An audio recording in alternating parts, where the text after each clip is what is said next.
ሰበር ዜና የኢራንና አሜሪካ ጉዳይ አስገራሚ እየሆነ መጥቷል። የተኩስ አቁም ስምምነት አለ፣ ነገር ግን በሁለቱም በኩል ይጣሳል። ድርድር ያደርጋሉ፣ ጎን ለጎን ደግሞ ይማታሉ። ዛሬ በተሰማው መረጃ መሰረት ኢራን የአጸፋ እርምጃ አሜሪካ ላይ ጥቃት ፈጽማለች። በተቃራኒው ደግሞ የሁለቱም ሀገራት ተደራዳሪዎች እየተስማሙ ነው። ከጥቂት ጉዳዮች ውጪ የሀገሪቱ መሪዎች ፊርማና ይሁንታ ብቻ እንደቀረም ተዘግቧል። በሌላ በኩል ደግሞ አሜሪካ አሁንም ኢራን ላይ ማዕቀብ መጣሏን እንደቀጠለች ነው። ሁሉንም በዝርዝር ትሰሙታላችሁ። ሰላም ጤና ይስጥልኝ ውድ ተመልካቾቻችን፣ የሰዓቱን የተመረጡ አጫጭር ሰበር ዜናዎችን ይዤ ቀርቤያለሁ። አብራችሁን ቆዩ። በቀጣይ ፈጣንና እውነተኛ ሰበር መረጃዎችን በፍጥነት ለመከታተል ቻናሉን ሰብስክራይብ በማድረግ የደወል ምልክቷን በመጫን አሁኑኑ ቤተሰብ ይሁኑ። ይህንን ቪዲዮ ደግሞ ላይክ በማድረግ ቤተሰብነታችሁን አጠናክሩ። አሁን ዜናዎቹን በዝርዝር ወደ እናንተ አደርሳለሁ። እስከ ቪዲዮ መጨረሻ አብራችሁን ቆዩ።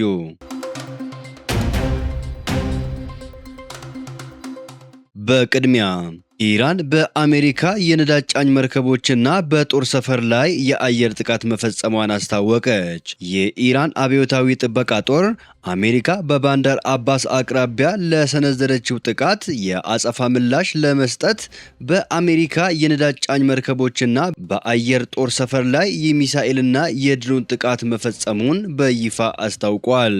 ጥቃቱን ተከትሎ የአሜሪካ የነዳጅ ጫኝ መርከቦች ከአካባቢው ለማፈግፈግ መገደዳቸው ተገልጿል። የኩዌት መከላከያ ሰራዊት ትናንት ሌሊት የሀገሪቱ የአየር መከላከያ ስርዓት መነቃቃቱንና ወደ ቀጠናው የመጡ የጠላት ሚሳኤሎችንና ድሮኖችን በተሳካ ሁኔታ መጥቶ ማክሸፉን በይፋ አረጋግጠዋል። ይሁን እንጂ የጦር መሳሪያዎቹ ከየት እንደተተኮሱና ወዴት እያመሩ እንደነበረ ዝርዝር መረጃ ከመስጠት ተቆጥበዋል። ሮይተርስ እንደዘገበው ይህ ከፍተኛ የወታደራዊ ውጥረት መባባስ የመጣው አሜሪካ በሆርሙዝ ባህረ ሰላጤ አቅራቢያ የሚገኘውን የኢራን የድሮን መሰረተ ልማት በአየር ጥቃት ማውደሟን ተከትሎ ነው። እስካሁን በወጡ ይፋዊ መግለጫዎች በሁለቱም ወገን የደረሰ ከባድ የሰው ሕይወት መጥፋትም ሆነ ከፍተኛ የንብረት ውድመት አልተመዘገበም። በተቃራኒው ደግሞ ድርድሩ ከፍተኛ ተስፋን ያዘለ ሆኖ መጥተዋል። አሜሪካና ኢራን ተስማምተው ፊርማ ብቻ እንደቀረ ተዘገበ። የሆርሙዝ ሰርጥን ዳግም የሚያስከፍተው የአሜሪካና ኢራን የመግባቢያ ሰነድ ይፋ ሆነዋል።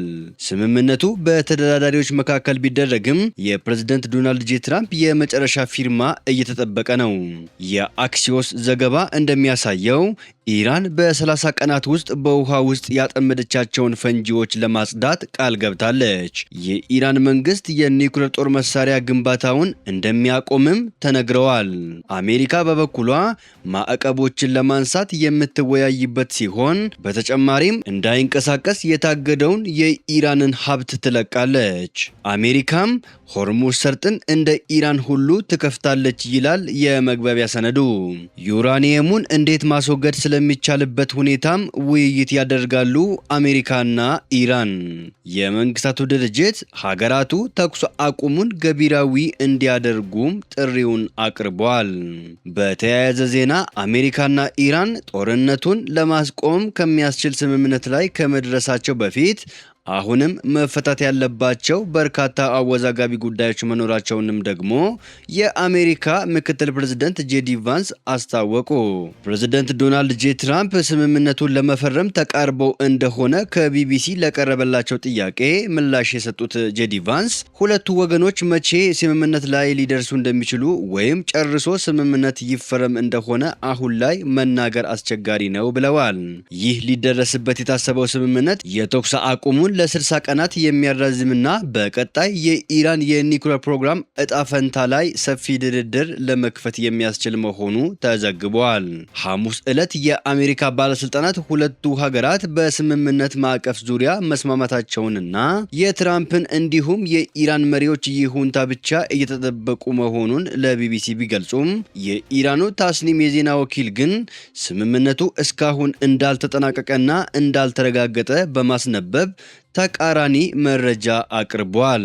ሐሙስ ምሽት ላይ በሰጡት ተጨማሪ መግለጫ ጄዲ ቫንስ እንዳብራሩት ተደራዳሪዎች የዩራኒየም የማበልጸግ ጉዳይ ጨምሮ በጣት የሚቆጠሩ በቃላት አጠቃቀሞች ላይ አሁንም በመወያየት ላይ ናቸው። ምንም እንኳን ሙሉ ስምምነት ላይ ባይደረስም ለስምምነት እጅግ መቃረባቸውንና ጥረታቸውንም እንደሚቀጥሉ አረጋግጠዋል። አሜሪካ ኢራን ከፍተኛ መጠን ያለው የበለጸገ ዩራኒየም ማምረቷን እንድታቆምና የኒኩለር ጦር መሳሪያ ለማምረት ሊውል ይችላል የሚባልለትን ነባር ክምችቷን እንድታስወግድ ለረጅም ጊዜ ስትጠይቅ መቆየቷ ይታወቃል። ሆኖም ምክትል ፕሬዝደንቱ በዋሽንግተን ዲሲ ለጋዜጠኞች በሰጡት ቃል አዎንታዊ ስሜት የሚነበብባቸው ሲሆን አሜሪካ ኢራናውያን በቅን ልቦና እየተደራደሩ እንደሆነ እንደምታምን ገልጸዋል። ባለፈው አፕሪል 8 የመጀመሪያው የተኩስ አቁም ከተደረገ ጀምሮ ፕሬዝደንት ዶናልድ ጄ ትራምፕ ሁለቱ ወገኖች ለስምምነት መቃረባቸውን በተደጋጋሚ ቢገልጹም እስካሁን ድረስ ግን በመሬት ላይ የሚጨበጥ ውጤት አልታየም። በአንጻሩ ትራምፕ ጦርነቱን እንዲያበቁ ከባህረ ሰላጤው አጋሮቻቸው ጦርነቱን ከሚቃወሙ ዲሞክራቶችና የጦርነቱ መርዘም ካሳሰባቸው የኮንግረስ ሪፐብሊካኖች ከፍተኛ ጫና እየበረታባቸው ይገኛል። በዚህ መሃል ትራምፕን ጨምሮ ሌሎች ባለስልጣናት ይህ ድርድር ከተሰናከለ ወደ ውጊያ የመመለስ አማራጭ አሁንም በጠረጴዛ ላይ እንዳለ ማስጠንቀቃቸው አልቀረም። የተኩስ አቁሙ መራዘም ግን የአሜሪካና የኢራን ልዑካን ይበልጥ ውስብስብ በሆኑ ጉዳዮች ላይ በተለይም በኒኩለር ፕሮግራሙ ላይ በሰፊው እንዲወያዩ እድል ይሰጣል። እንደ ዘገባዎቹ ከሆነ የዚህ ስምምነት መሳካት በሆርሙዝ የባህር ወሽመጥ ያለምንም ገደብ የንግድ መርከቦች እንዲተላለፉ የሚያስችል ሲሆን ኢራንም በ30 ቀናት ውስጥ ፈንጂዎችን ከጠባቡ የመርከብ ማስተላለፊያ ላይ እንድታነሳ ያስገድዳታል። በተጨማሪም አሜሪካ የጣለችውን የባህር ላይ እገዳ የምታነሳ ሲሆን ኢራን ነዳጅ መሸጥ እንድትችል የማዕቀብ ማላላት ታደርጋለች ተብሎ ይጠበቃል።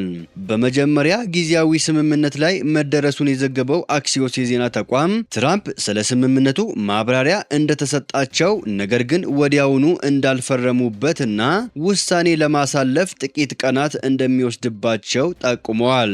ረቡዕ ዕለት የኢራን መንግስት ሚዲያ በሁለቱ ሀገራት መካከል ተረቋል የተባለውን የ14 ነጥብ መግባቢያ ሰነድ ይዘት ይፋ ቢያደርግም ዋይት ሃውስ ይህንን ረቂቅ ሰነድ ፍጹም የፈጠራ ወሬ ሲል አጣጥሎታል። ከዓለም አቀፉ የፈሳሽ የተፈጥሮ ጋዝና የነዳጅ አቅርቦት ውስጥ 1/5ኛው የሚያልፈው በዚሁ የሆርሙዝ የባህር ወሽመጥ በኩል ሲሆን በውጥረቱ ምክንያት የዚህ መስመር መዘጋት በዓለም አቀፉ የነዳጅ ንግድ ላይ ከፍተኛ ቀውስ መፍጠሩ ይታወቃል። በሌላ ዜና አሜሪካ የኢራን አየር መንገዶች ላይ የሌሎች ሀገራት አውሮፕላን ማረፊያዎችና አገልግሎቶች እንዳይጠቀሙ ልታደርግ ነው። አሜሪካ የኢራን አየር መንገዶች የሌሎች ሀገራት አውሮፕላን ማረፊያ አገልግሎቶችን እንዳይጠቀሙ ነዳጅ እንዳይሞሉና የትኬት ሽያጫቸውን ልትገድብ መሆኑን የግምጃ ቤት ኃላፊው አስታወቁ። ሶኮት ቤስኔት በኤክስ ገጻቸው ላይ እንዳሰፈሩት እርምጃው በኢራን ላይ የተጀመረው የኢኮኖሚ ማዕቀብ ዘመቻ አካል መሆኑን በመጥቀስ የኢራን አየር መንገዶች ላይ ማዕቀቡን ለመጣል መዘጋጀታቸውን ገልጸዋል። አሜሪካ የኢራን አየር መንገዶች ዓለም አቀፍ በረራ በሚያደርጉበት ወቅት የሌሎች ሀገራት አውሮፕላን ማረፊያዎችና አገልግሎቶችን እንዳይጠቀሙ በማድረግ ምጣኔ ሀብታዊ ጫና ልታጠናክር መሆኑን አስታውቃለች።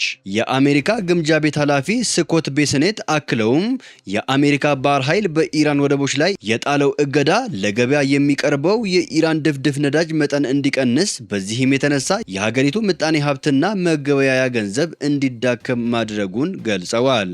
ወታደሮቻቸው እየተከፈላቸው አይደለም፣ የፖሊስ አባላትም በስራ ገበታቸው ላይ አይገኙም፣ እንዲሁም ሀርግ ደሴት እንደተዘጋ ነው ያሉት ቤስኔት ከድርድሩ የሚገኝ አጥጋቢ ምላሽ ብቻ ይህንን የቁልቁለት ጉዞ ያስቆመዋል ሲሉ አስጠንቅቀዋል። ውድ ተመልካቾቻችን የሰዓቱን የተመረጡ አጫጭር ሰበር ዜናዎች ወደ እናንተ ያደረስኳቸው ናቸው። ከሰዓታት በኋላ በሌላ ሰበር ዜናዎች እስከምንገናኝ በያላችሁበት የዓለም ዳርቻ ቸር ቆዩልን። ሰላም ለዓለማችን ይሆን።